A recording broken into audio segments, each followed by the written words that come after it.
জন্য আপনাদের মনে কষ্ট দিয়ে থাকি।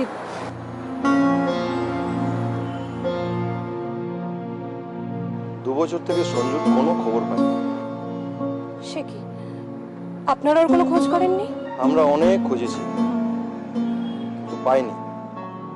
তোমার আন্টির চোখের জলও ওকে টলাতে পারে। এই জন্য সঞ্জয়ের ছবিটা আন্টি ওইভাবে আমার কাছ থেকে কেড়ে নিলেন। ছবিটা ওনার কাছে যে কতটা দামি আমি এখন বুঝতে পারছি। গাঙ্গুলি বাড়িতে আপনার কি প্রয়োজন? আমি অদিতির সাথে একটু কথা বলতে চাই।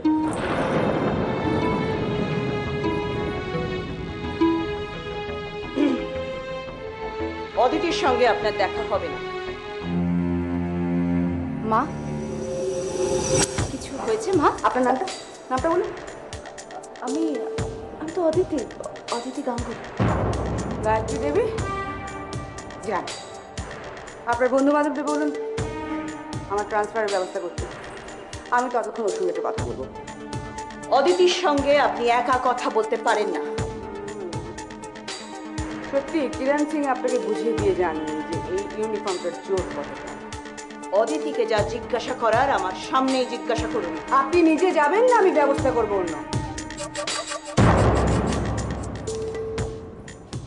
আপনাকে উচিত শিক্ষা কি করে দিতে হয় আমার জানা আছে।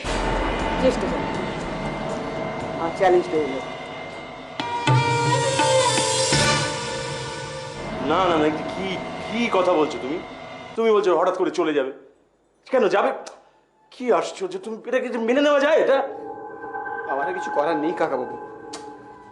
ওফ, আচ্ছা প্রতিমা, আমি ঠিক আছে, আমি দেখছি বাবা। পলাশ, পলাশ, আমি তোমাকে অনুরোধ করছি বাবা, কাবেরীর কথা ভেবে অন্তত থেকে যাও। দেখো সব ঠিক হয়ে যাবে। কেউ যদি চলে যেতে চায় তাহলে তাকে চলে যেতে দাও না মা। পলাশ যদি গ্রামে গিয়ে ভালো থাকে না, ওকে ফিরে যেতে দাও মা। অদিতি শিবাজি কে? আপনার শাশুড়ির সাথে খুব ভালো সম্পর্ক না?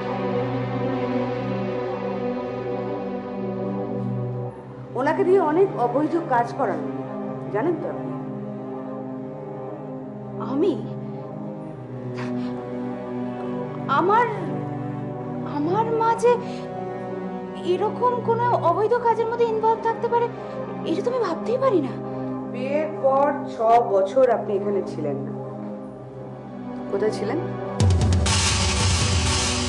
কাবেরী এই ব্যাপারে নতুন করে কি মুখ খুলবে? আমি আজ আসছি, খুব তাড়াতাড়ি দেখা হবে। নমস্কার। আরে কি এত ভাবছো প্রতিভা? প্রশান্ত বাবা, এত ভাববার কিচ্ছু হয় না। এটা গেছে, বাঁচা গেছে। আরে কাবেরীর জন্য আরো অনেক ভালো পাত্র পাওয়া যাবে। তবু ছেলেটা চলে গেল, খুব খারাপ লাগছে। আমি একটা কথা বুঝতে পারি না, এই পলাশকে আপনি এত অপছন্দ করেন কেন? আমার তো মনে হয় ছেলেটা বেশ ভালো ছিল। তাতে আমার কোনো দুঃখ নেই। কপালটাই খারাপ আমার। কেন যে লোকের ভালো করতে যাই, ভালো করতে গিয়ে এই সমস্ত অপ্রিয় কথা শুনতে হয়। এই যে শুনুন, আমি কিন্তু আপনাকে শেষবারের মতো বলছি, না না না না, আপনি এই সমস্ত কথা আমার সামনে বলবেন না। আমি এই ধরনের কথা শুনতে অভ্যস্ত নই। ফের যদি এরকম কথা বলেছেন তাহলে অন্য কোনো ব্যবস্থা নেব আমি, সেটা আপনার পক্ষে একেবারেই ভালো হবে না। আর মনে রাখবেন কথাটা। তুমি এসব ব্যাগপত্র নিয়ে কোথায় যাচ্ছ? আমি গ্রামে ফিরে যাচ্ছি। তার মানে তুমি সত্যি সত্যি কাবেরীকে ছেড়ে চলে যাচ্ছ, তাই তো? আমি তো আপনাকে আগেই বলেছিলাম, এছাড়া আমার কোনো উপায় নেই। যাওয়ার আগে একটা শেষ কাজ বাকি আছে, আমি সেই কাজটা করে যেতে চাই। শেষ কাজ মানে? আপনি জানেন আমি কি বলছি।